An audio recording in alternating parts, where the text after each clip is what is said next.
So welcome back everybody to another Gimpzilla Hearthstone production. This week I'm bringing you something new and original. This is a new series I'm going to try and be making called Matchpoint. Now I don't normally stream all of my arena matches, so I wanted to provide you guys with a little bit more content. So what I've been doing is whenever I get to an 11 wins, I'm going to put a Matchpoint release out, which is basically, as the title says, match point. Can I finish this arena out? Can I get the dream 12 win, or am I going to crash and burn at 11-3? So this time the deck that made it is, no surprise, a Mage deck. It's probably my most common 12-win deck, or class I should say, and most of the time it's been doing work with just a really strong tempo. I have great late game cards, and I think I have just enough to kind of irk by in the beginning. Arcane Missile has been an all-star.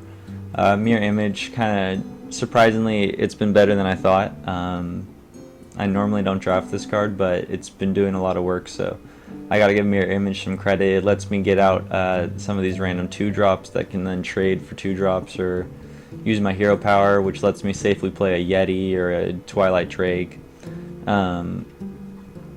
Minimal amounts of card draw. That's kind of been both my losses have been versus other mages, and they've just outdrawn me with Acolytes of Pain and their own arcane intellects. Double Flame Strike keeps the board clear when I need it, and Pyroblast to finish games off.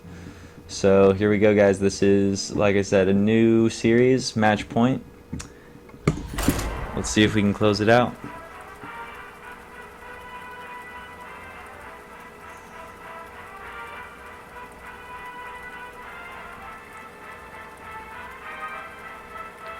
It's been taking longer and longer to find games up here in the top too.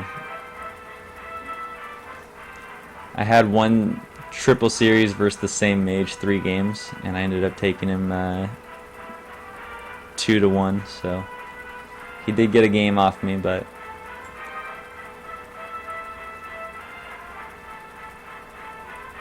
that was early on. That was like my wins 4, 5, 6 area.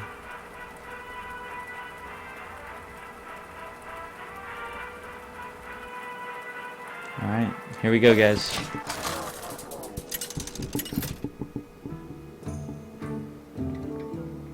Jaina versus Valera. So we're going to be fighting a rogue. To me, that's going to scream ultra aggressive, so probably going to keep Mirror Image. I always go back and forth on keeping this card. I think here I need to fish for some early game stuff for the rogue. Pays off with an Arcane Missiles.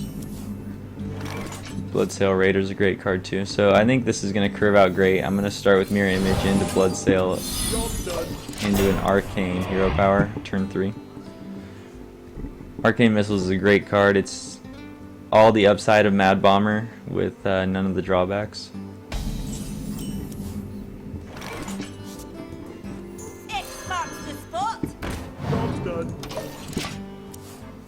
So we get to start off nice and aggressive,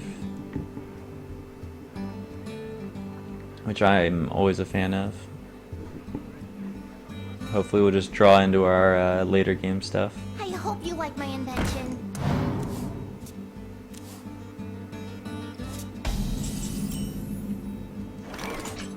So I think I can do this.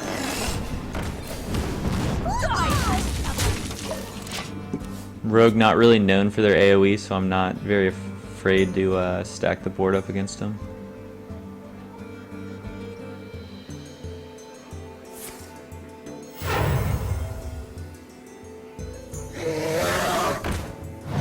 Probably sheeping this.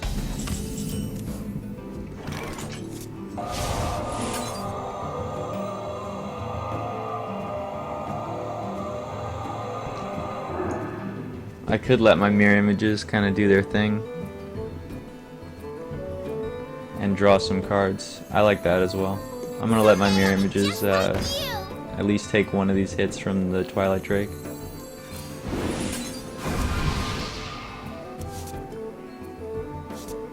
Die, landlubber. Next turn I'll be able to polymorph arcane missiles.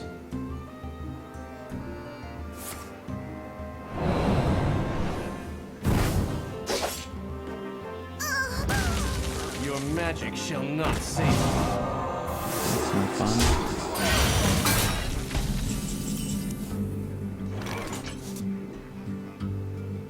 Some Argent Commanders, those guys have been doing good for me.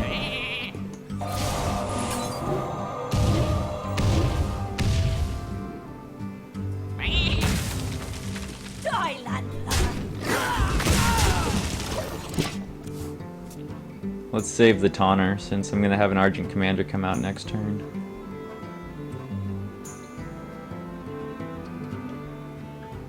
Most likely.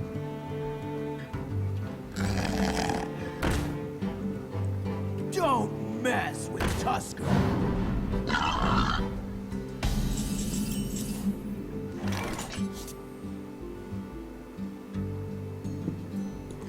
I don't mind Argent Commander in that. I have 2 Argent Commanders, so I can be a little liberal with them.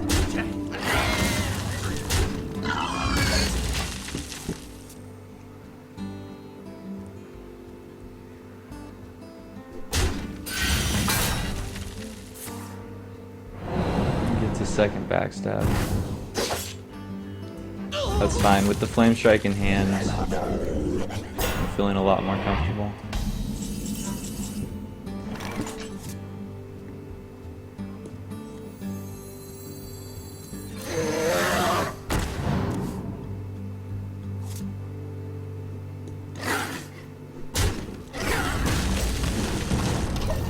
I like doing that. That basically bluffs that I don't want him to hit my Drake with his Fen Creeper. Hoping that he just goes face with it, and I'll probably Flame Strike next turn.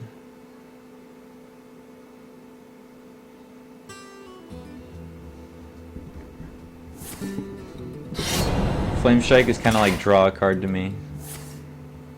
Like I need to bait out a lot of his cards before using it. Do you need a blessing?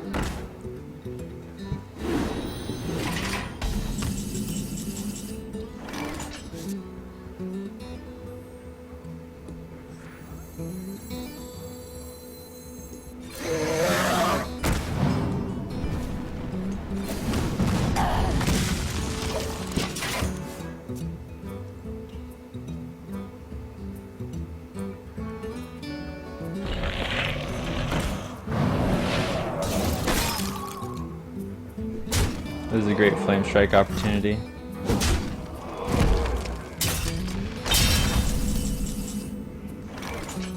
I can just combine it with this.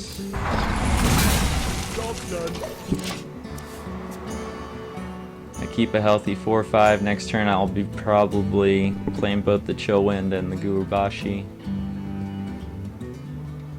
And he's essentially at 8 life with the Pyroblast.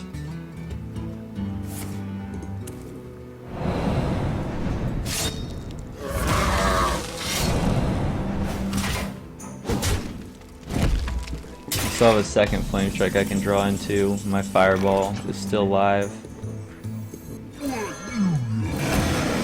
Since he did just play the Assassinate, I can play more of a permanent threat.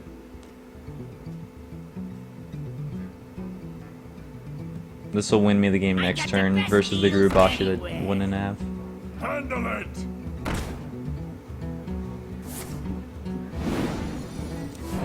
So there you go, guys. I think that was a very simple,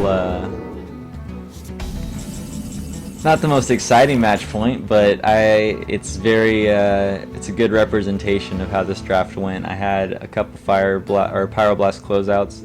Also had a couple Pyroblast misses where, you know, I could get them down to 12, and so, you know, Pyroblast isn't going to finish the game from there. I had one where I had him at 11, which is basically, I guess, why Pyroblast used to get nerfed. It was that extra damage.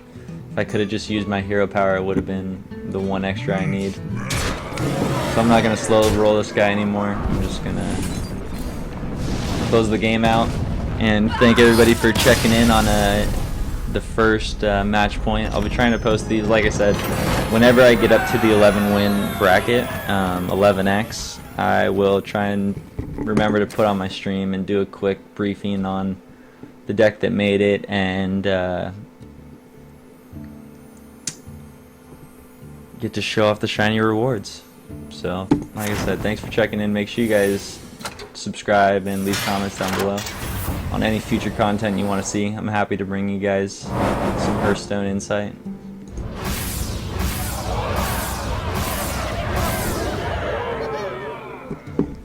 There you go. That's about as good as it gets for a 12 win. We get a double pack. We also get gold back. A big ol' sack, 235. What is that, like 450 gold? Pretty close to it. Couldn't ask for more. I'm going to be holding on to my packs, guys. I think I'm going to do a video where I